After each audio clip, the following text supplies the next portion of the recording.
CR101radio.com, podcasts, and more.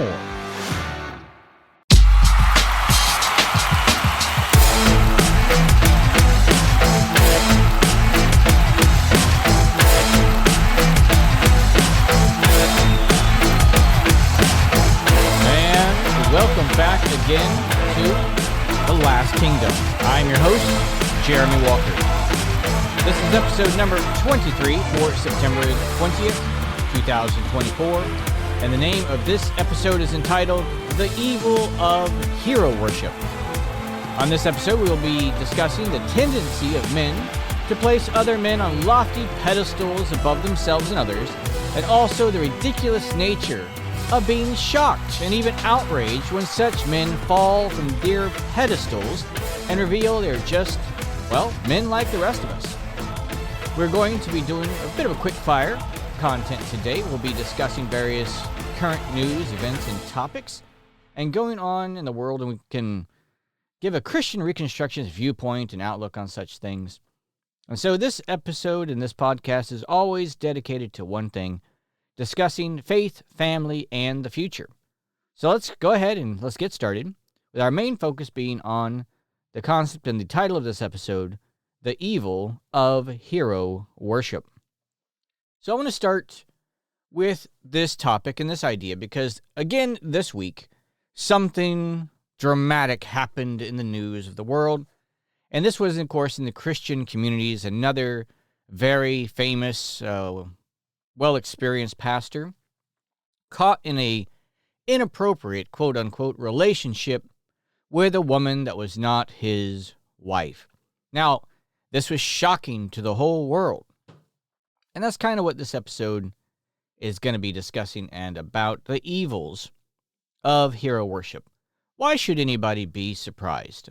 You know, if we run down the history of the Bible, all the biblical characters that we tout as heroes of the faith and are called saints in the book of Hebrews, their lives are not sin-free.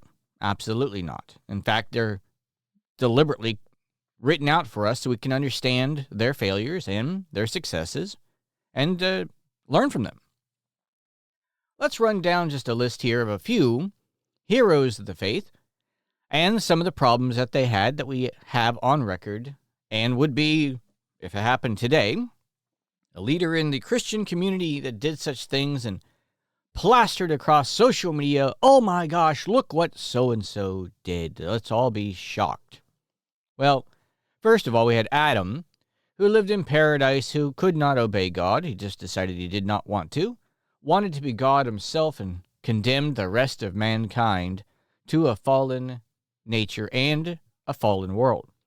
Noah, just right after he got off the ark, being God's chosen man amongst all the peoples of the world, plants a vineyard and gets plastering drunk and naked in his own home, to the point that his children have to come in and dress him because he is stark naked.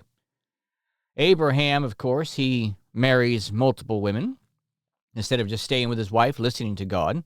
His wife tells him to take on a second woman, and of course, this is going to fix God's promise and make everything better. So he does. And so he takes on multiple women here. Not an okay thing to do. Jacob did a similar thing. He took on multiple wives. In this case, he had 4. He had sisters as well. And his sons murder and wipe out an entire village of men. What was done about that? Nothing. Nothing. Didn't do anything about it. No repercussions happened to the sons as they wiped out an entire city of people. We had Judah, of course, who is the line of Christ. And Judah, well, he, on his vacations, on his time off from being a shepherd, decided to find a prostitute in a nearby town and sleep with her and pay her. Well, it just so happens that that prostitute was his daughter-in-law in disguise, did not know it, and impregnates her as well. Now, this is supposed to be the line of Christ, and it was. But these scandals, imagine such things. Senior pastor impregnates daughter-in-law. This is the kind of level that really happened in the Bible. You have the 10 brothers who sold their brother into slavery, Imagine if that happened today. 10 elders today sell off young boy to foreigners. Then you had, of course, Samson, which was one of my favorite stories in the Bible, and where he, of course, is marrying an ungodly pagan Philistine. And then, of course, he goes to war with the Philistines, which was part of God's plan.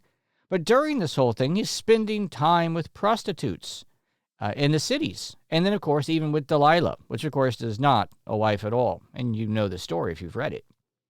We had the story of Eli, the prophet who took care of Samuel when he was a child. And he allowed his sons, who were priests, to seduce the women who came to sacrifice and sleep with them. Imagine a senior pastor and his board of elders who are his sons, and as the women are coming to church to worship God and to hear the message of God, they're taking them in the back in the prayer room and sleeping with them. This is the level of which these things took place. And I could go on to continue to cite passage after passage, person after person, and the sins that we have recorded. It's ad nauseum. It goes on and on and on. I bring all that up because we should stop being shocked by such things. That's right. We should not be shocked when men sin like men, including Christians. There are people who are converted, who are the people of God, the saints of God, but we are not, Christians are not above sin. It is a thing we should be very scared of falling into. And I was happy to see that people were posting Bible verses on social media as this pastor fell from his lofty position and the sad idol worship that people had placed upon him, which was undeserved of any man, to look at to another man being higher than ourselves because we're all the same. And they were saying, well, the Bible verse along the lines of we should be careful because we're all subject to like type things and passions, which is all true. The biggest problem I have isn't that people sin or that they are found to have fallen in sin. Anybody can do it. It happens all the time. We could sit here and talk about all the famous pastors down through the ages who have been found to do such things. But what really is the problem for me is the Christian church's reaction to such sins. They really cheapen the sin, as if adultery is not really that big of a thing. It's like burping in public or passing gas in an elevator. It's something that shouldn't be done in civilized areas, but it's really not that big a deal if you just apologize. Because the pastor, and this happens to every time this happens, especially in churches and Christian communities where adultery is happening, he'll say, well, he acknowledges his faults and his sins and feels sorry for them. He feels sorry for how he's defamed himself and his family and his children and his church and, of course, Christ above all.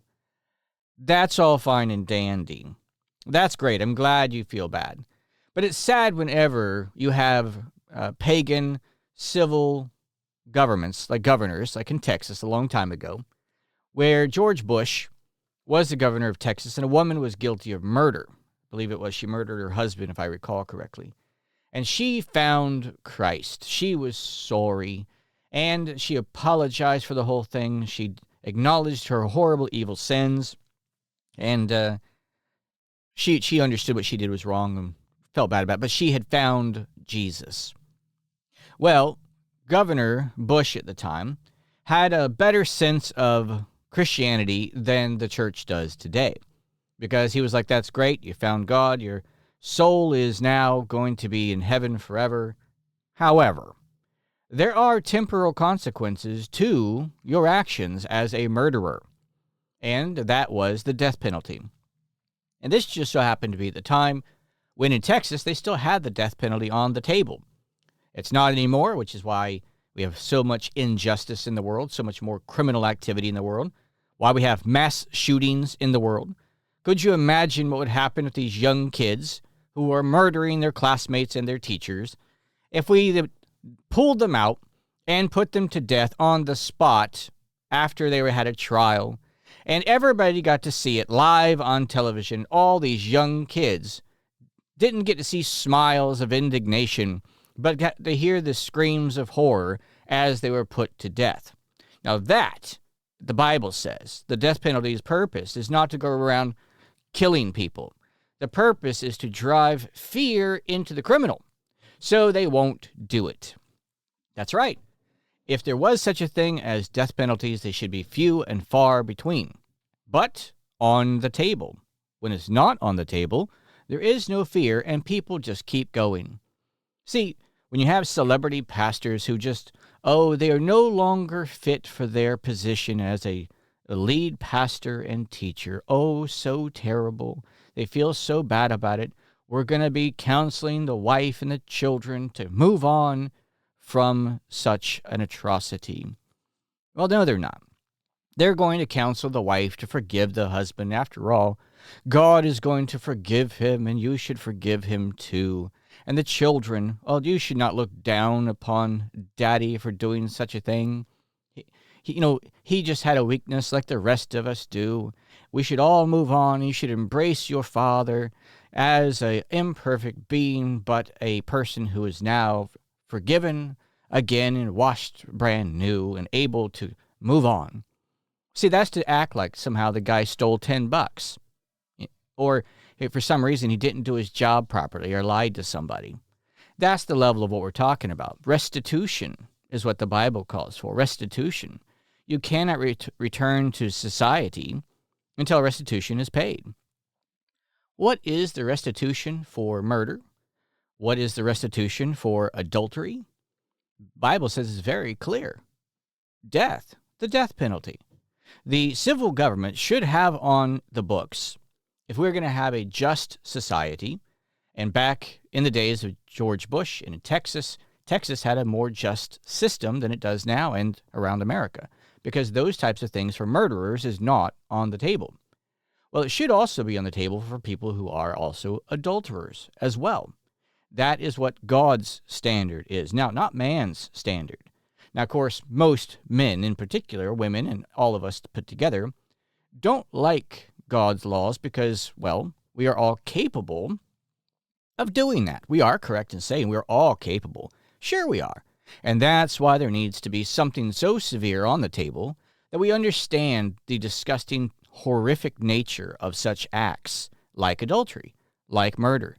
In fact, the Bible compares those two things.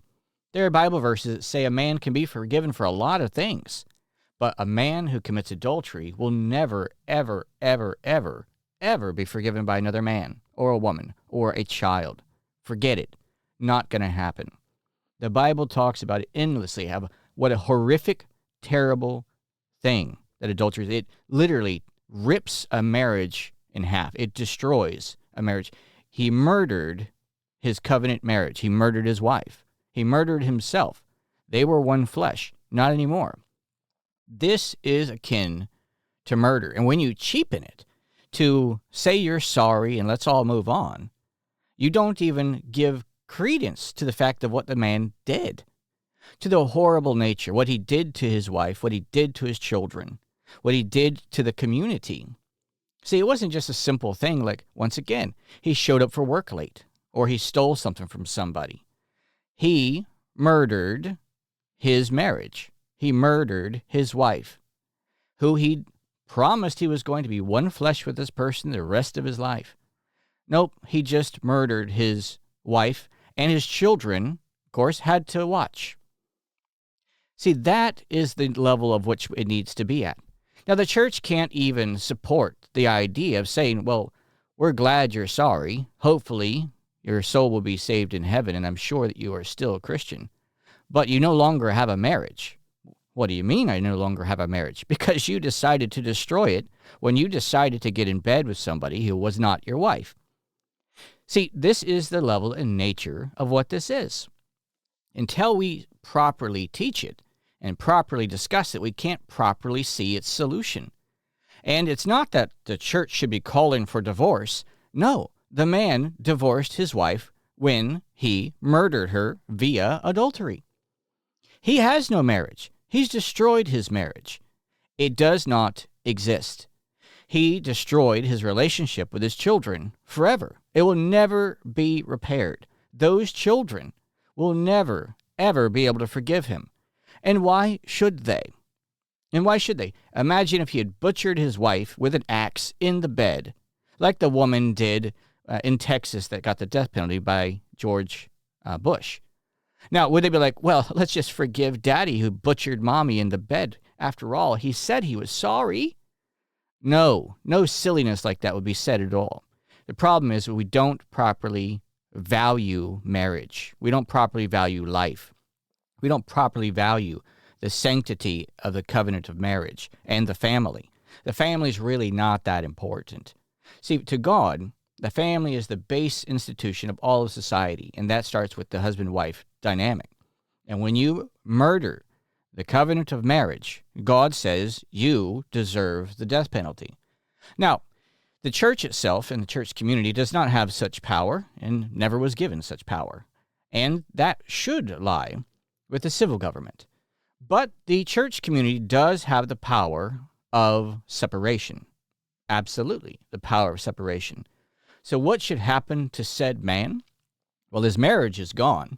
They should automatically say, your marriage does not exist by his own hand. Therefore, you are no longer married to this man.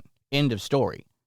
Seeking also not only a religious divorce, which he did himself, but also having the civil government also at the same time acknowledge this separation by his own hand and free the wife from said horrible man, or woman in this case if it happened on the other side. And the children should also see their father in that light. Now, you might be saved in eternity, but you are a murderer of our family. And no, we do not forgive you. We cannot forgive you. The restitution is the death penalty. And if the civil government was doing its job as it should be, kind of like George Bush did back in Texas, for a murderer, then adulterers would also be put to death. And that would be the end of that. He would be gone. This is the level of which God views marriage and how important it really is. See, we don't have a civil, just society, and therefore we're stuck with repairing things smallly, in like ostracization versus him being taken out and being removed from the world entirely. But that is the way that the Christian community should view it. Now, they'll say that's heartless and that's unforgiving. No, that's God.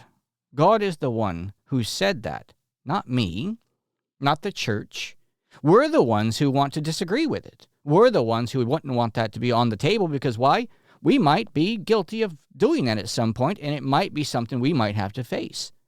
And we don't want that. We don't want consequences. We want cheap justice, where we can always just say we're sorry, and we can be the perpetrator, and the victims continue to go on being victimized again and again and again. No, the man murdered his covenant relationship. It does not exist. And therefore, by his own hand, his whole family is now gone to him. And that should also be to the Christian community. This person is now dead to us, completely dead to us. And the fact that we don't do that is why it continues to go on. You need fear. I need fear. We all need the fear of God's law and justice being done for our actions to keep us at bay. And when it's not, it just keeps going. After all, if he can do this, can't you too? Yeah, that's exactly what's going on in the church, and that's why we keep having problems. Well, it's not going to stop until somebody stops it. But I want to go ahead, because I've talked quite a bit about this, and I want to discuss a biblical passage that will kind of put this in light a little bit for us as we're wrapping up here. It's going to be in Romans chapter 3. I'll read this quickly. If you have not read this before, you should pick it up yourself. I'm going to start with 9 through 12 and also try to get to 20 through 31. Quote, "What then? Are we better than they? No, in no wise. For we have before proved both Jews and Gentiles that they are all under sin. As it is written, there is none righteous, no, not one. There is none that understandeth. There is none that seeketh after God. They are all gone out of the way.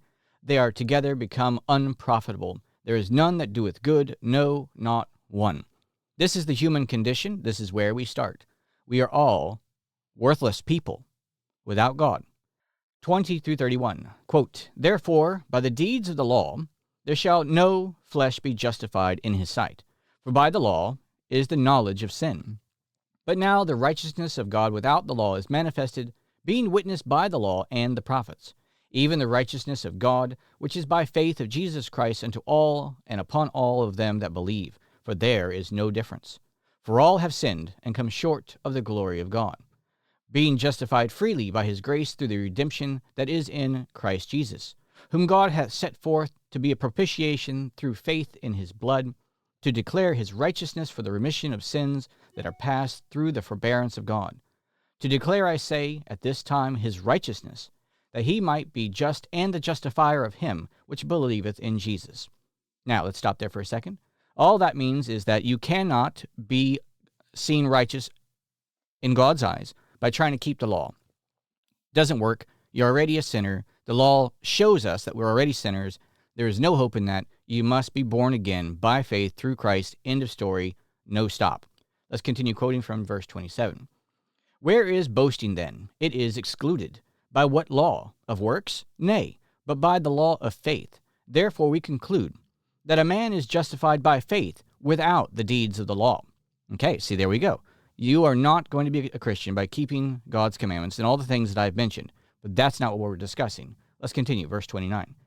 Is he the God of the Jews only? Is he not also of the Gentiles? Yes, of the Gentiles also. Seeing it is one God which shall justify the circumcision by faith and uncircumcision through faith. Now, let's stop there for a second. This just means that all people, there is no salvation by race. It's salvation only by grace, and that is what Paul is saying.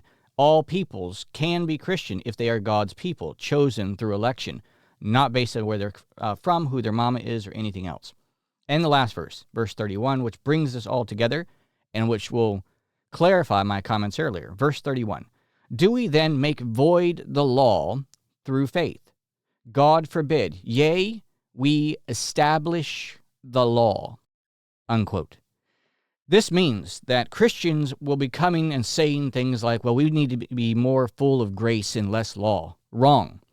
We cannot be righteous under God to get to heaven, to be the saved people of God by keeping the law. In fact, we already broke the law. We're already sinners. That's why we need Christ to save us. But now that we are the people of God, how shall we live? And the answer is by law. We are the people of the law. We obey God's commandments because we are saved. The law of God is not for the non-Christian, it is for the Christian. It is our way of life, not for salvation, but it is our way of sanctification. It pushes us in the direction we're supposed to live, growing in the power to keep God's commandments every day. And those commandments also have consequences. And that's what we're talking about here. We are still the people of the law. And there are consequences for even God's people who are breaking the law of God. And that means people that commit adultery, there are still said consequences on a temporal term. But on the eternal level, your soul is not going to be saved because you are a perfect non-sinner, even after you are, of course, a Christian. You can't lose your salvation because you never earned it. And that's the wonderful thing about grace. This pastor that lost his family, or should lose his family, does not mean he loses his salvation, but he will lose an immense amount of reward for his sin. That's what's on the table for the Christian. It's not about this life only, but what is in the life to come. And God says you can earn a great reward by keeping the commandments of God here and now while you have this life. But if you break God's commandments, there are consequences. If a Christian murders somebody, he should be put to death, just like anyone else under civil law, because that is what God's justice says. So, hopefully this has given you something as a Christian to think about why the law of God should be not only understood and taught, but followed in particular, so you can live a blessed life and bless everyone around you. We are not lawless people. We are the people of the law under grace. Thank you again for joining me. This is Jeremy Walker for The Last Kingdom. God bless.